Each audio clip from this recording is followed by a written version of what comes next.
Welcome back, students. Sacred Heart University. Welcome back, Health Economics, MHA 621.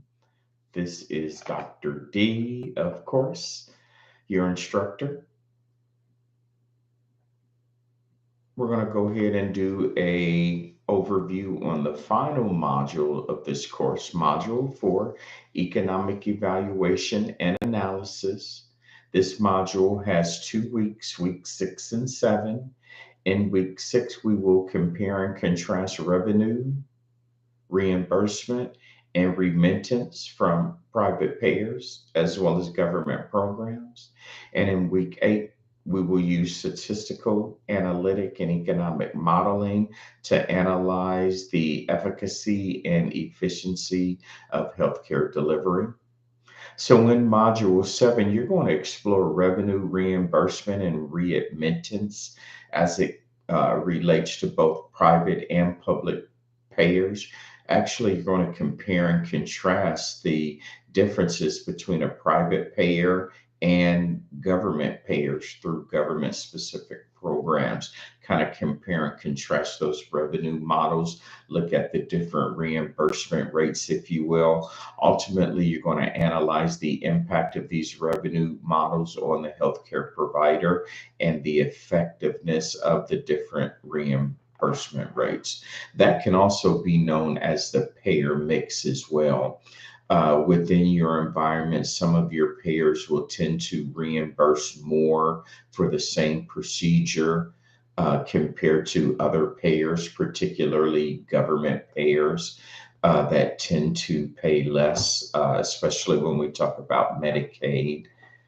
Um, so, yeah, you'll get an opportunity to do that. I do want to stress to you, though, the importance of you really mastering the revenue and reimbursement models in healthcare, especially at the master's level. This is when you really should get it and walk away with a clear understanding of how reimbursement and the revenue cycle works in healthcare. So at the end of this particular module, you should be able to apply these economic concepts to market related uh, conditions there.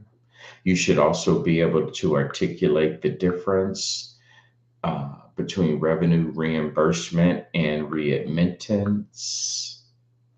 You should also be able to tell the difference between private payer programs and government programs by comparing and contrasting the revenue models. I also want you to explore the impact of these revenue models on the healthcare provider, and then finally assess the effectiveness of the different revenue models. So, your assignments in week 7, you'll have some reading, a really robust discussion board posting, and then we look to the more formal assignments in week 8. So in week 7, you're going to read chapter 16 and 17, Government Interventions in the Healthcare Market, and chapter 17, Regulations. You're also going to continue on with your Health Economics self-study course. And in this case, you're going to work through your sample critical appraisal exercise. And this is an economic evaluation of a specific community. There is one peer reviewed journal article that I chose for you to read, and it really deals with the economics of end of life decisions. And so I want you to look at the economic metrics that they use in order to support the decision making process in that area. As far as the discussion board posting for week 7, what I want you to do is discuss and analyze a specific government intervention program, a regulation, or some form of a government reform and its effect on the marketplace. So you're going to describe the action that the federal government took and how that has influenced or affected the marketplace for healthcare and the delivery of healthcare. Meaning, did the intervention, regulation, or reform, how did it affect the industry? And that's pretty much it for week 7. We will look ahead to your final assignment, which will be the healthcare outcomes economic evaluation assignment, and that'll take place in week 8. And in week 8, we are going to use statistical analysis and economic modeling to analyze the efficacy and the effectiveness of healthcare delivery. As far as your readings go, chapter 15, profits, market structure, and market power, and chapter 18, behavioral economics. That's in your textbook, Economic for Healthcare Managers, the 5th edition. And then the peer-reviewed journal article, The Impact of Hospital Readmission Reduction Programs on Hospital Readmission, Mortality, and Economic Analysis. Really good information in there to help, again, help you to master your understanding of reimbursement, revenue, and how readmittance affects that. As well as a good sample or model of a economic analysis, perhaps the type of economic analysis that you will perform on your final assignment. There is a discussion board posting, and in this discussion board posting, I really just want you to reflect on what you've learned from the course. So, what are the most important concepts that you're walking away with? How will you apply what you've learned to assist you in your future careers? Do you still have any questions about healthcare economics? And you want to go ahead and post that as well as reply to your classmates. Yeah, and then finally, the signature assignment.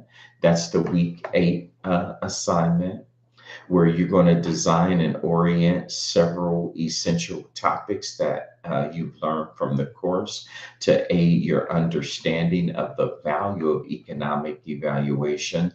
But more importantly, how you're going to incorporate these methods into your decision making process, into your repertoire as a manager and as an executive. You're going to select one of the 4 types of economic analysis: cost minimization, cost effectiveness, cost utility, or cost benefit analysis. You're going to pick one of the topics for your choice. And I really want you to use this as a proof of concept. I know this is an academic endeavor, and it deals with perhaps, some theories, but I want your assignment to be as close as possible to a proof of concept. Um, you can feel free to choose one of those topics there that are below. I would suggest that you continue on with the topic from your annotated bibliography. That's where you're going to have the most momentum. That's where you're going to have those proven sources, peer review sources that you've used. So go ahead and bring that forward into your economic evaluation. So you're going to look at a clinical intervention, a public health program, population health policies. All of these have specific costs associated with them. And so a goal of any health economic evaluation is to keep those costs in check. So, part one, you're going to identify the problem and evaluate the problem by defining your chosen economic evaluation and how it can help your overall decision making process as a manager. You're going to identify the problem that you want to address in your economic evaluation and how you're going to determine the burden of disease or the issue or the value of your intervention or outcome. You'll articulate the value of that economic evaluation and how these methods are incorporated to enhance decision making process. And then finally, there you should discuss why decision makers should be concerned with this economic issue, especially as it relates to public health or population health. So that's going to be part one, the problem slash evaluation of your economic issue. Part two, you're actually going to do the analysis. Um, you can certainly use the tools and the guidelines and the skill set that you are gaining from the online self study course as a resource to help you conduct your economic evaluation there and your economic analysis. But please, in part number three, make sure your evaluation addresses at least 3 points. How can managers and executives know they're making the most or the best decision out of their limited resources? How does your economic evaluation assist managers or executives in deciding between two programs, two interventions, two outcomes, but they really only have the resources for one? And then finally, demonstrate how various stakeholders can benefit from sound decision making processes that are derived from a solid economic evaluation. Now, I've got some tools there that will help you. Keep in mind that you've done the self study course all semester, which really gives you the just in time skill set in order to execute this. However, there are some economic evaluation and analysis tools and resources that are embedded into the assignment. Please feel free to use those. I don't know that I would go outside of these resources. I want to make sure that all of the references and resources that you're using are credible quality resources. So I'm not saying don't go outside of the course to get resources, but use the resources first in the course because these are the resources that are going to give you the best information that you need to make a solid recommendation to managers and executives on the value of economic evaluation. And kind of finally, there, make sure that your submission includes 8 to 10 pages. It should not be less than 8 pages. It should not be more than 10 pages. That does not include your title page, your reference pages, or your appendix if you have some. You must integrate a minimum of 8 scholarly or credible sources. Remember, when we talk about scholarly sources, we're talking about sources that come directly from articles from peer-reviewed journals, information that comes directly from a academic textbook, such as the textbook you're using for this course, information from a .edu website, information from a .gov website.